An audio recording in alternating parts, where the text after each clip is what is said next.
in my case, and I might be very wrong. I don't think I am, because so far works for me, or it has worked. Is I have a nature that I always try to see something positive in anything that is very, very negative. Because in my view, when things get really bad, they are so, so bad that if you don't find anything good in the bad, you just go with it and die. You just better dissolve.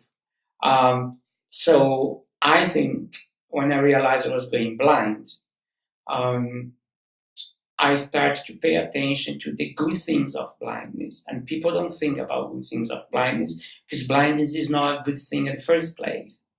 Uh, but when you have to live with that, it's like uh, joining the enemy when you cannot beat the enemy.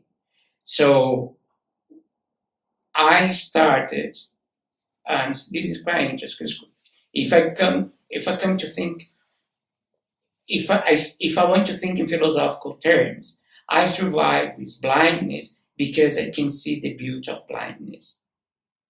What is that? For me, well, advantage and disadvantage. So I start to think, and I try to think about advantage. Well, I don't need to see ugly things anymore. I'm saved of seeing ugly stuff, and and I am completely rid of the obligation just to be at the same time with beautiful things and beautiful things, because I can and imagine a person being beautiful just by what the person is in substance, in content, not in package. So I think love, for example, the notion of love in my life now is a much better one, because before, when I had vision, I always worried a lot uh, about does the person who's going to be with me, does he look good? Is he attractive? Now I don't have that anymore. So I concentrated more on what I think is important, which is the content.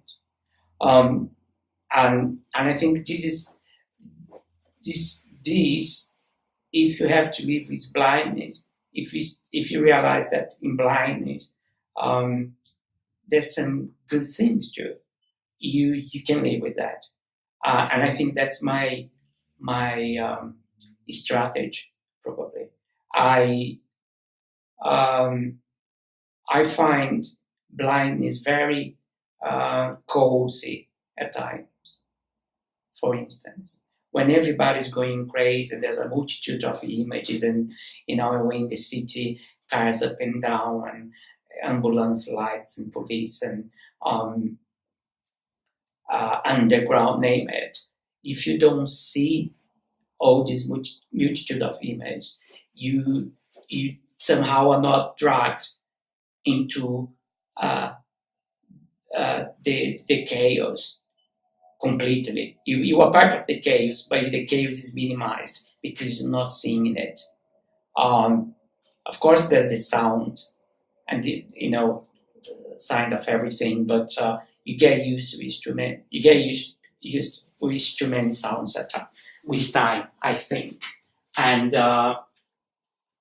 and I'm just saying that because if you go blind and there's no other way, um,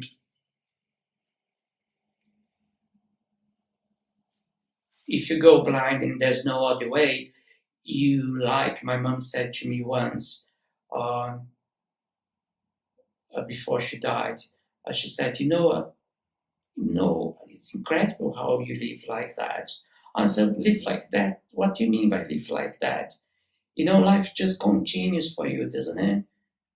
Oh, it's almost like nothing happened.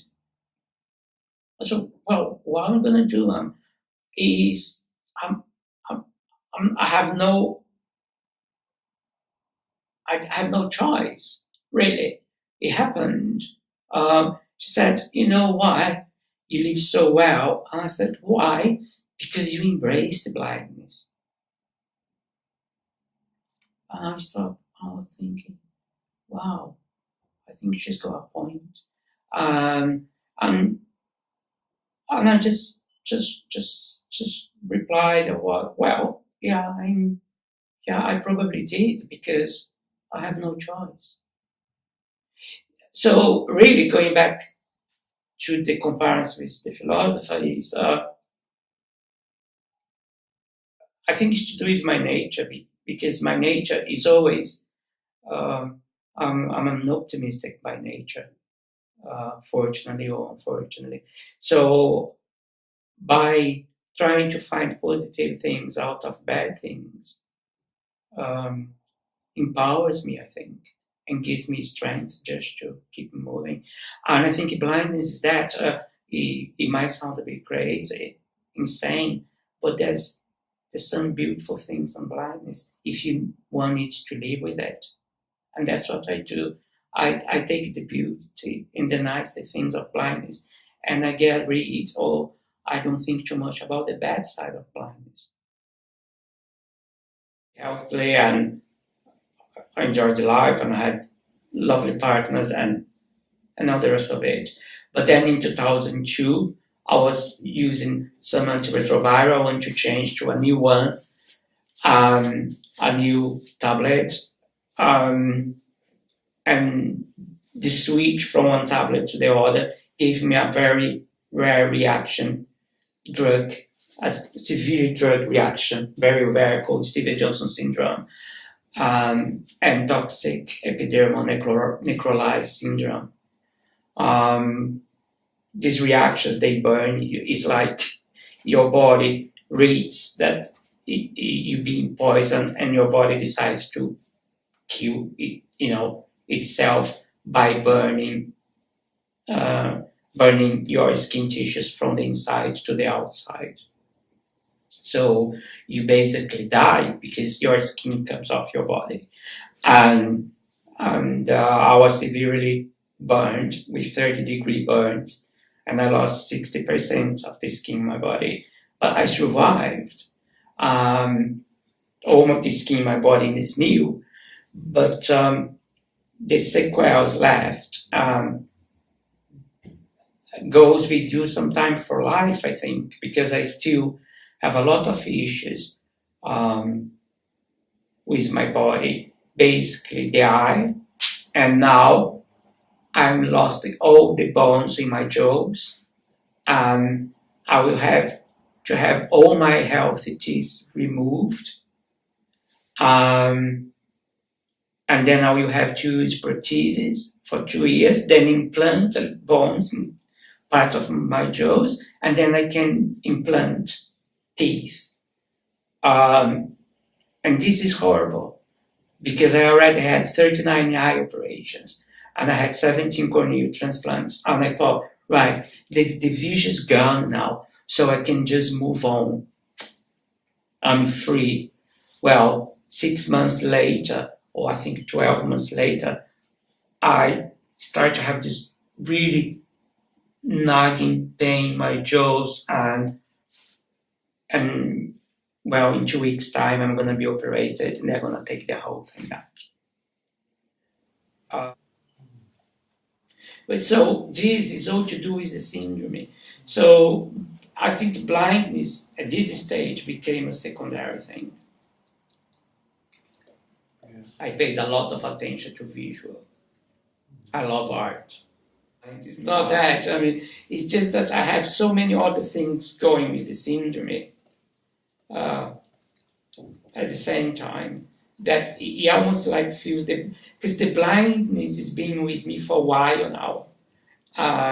So I'm very well adjusted to the blindness, I think. How long is it for? 14 years? I mean, I started to lose gradually 14 years ago, and I lost completely 3 years ago. I did this painting in 2008, end of 2008, beginning of 2009. I had to use a magnifier glass because I just had the left eye and I had some corneal transplants in between, so image would go up and down. It took me 3 months. So yeah, I think in terms of vision, this relationship with lack of vision is so long